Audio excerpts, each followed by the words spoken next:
aí perto mesmo. Sai um pouco. Fica aí do lado do filmando. Vou ficar pra caramba. Logo correr aqui.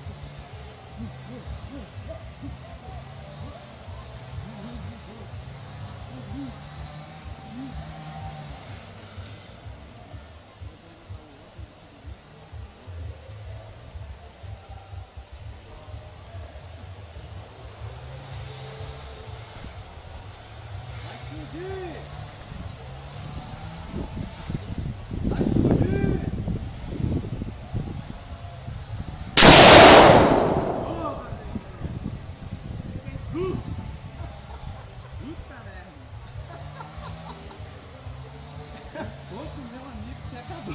Cara, só falta levantar a terra do chão. Olha só. Cheirinho bom.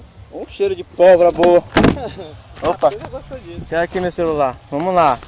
Seu celular? Ih, rapaz, parece que aconteceu um dano estrutural no teu celular. A Ih, explosão rapaz, trincou o vidro. rachou tudo, ó. Vixe, Maria. Rapaz, vão ter que me Pô, indenizar. explodiu o tijolo O junto, tijolo cara. que tava embaixo do coco, não tinha nada a ver com a história. Foi só. Puta merda, ô, Ferreira, mais um tijolo da tua casa que foi detonado. Ficou só a merda. Quero mostrar pra vocês o coco. Caralho! Vejam. Vamos ali pra sombra.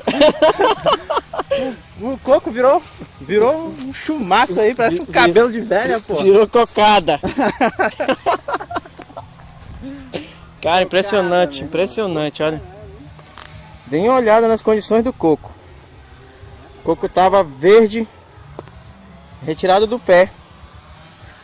Olha o estrago. Dá pra aproveitar o coquinho aqui depois pra comer. Não estragar tudo, não. A distância que ele caiu. Ele voou mais ou menos uns 4 metros depois, né, do suporte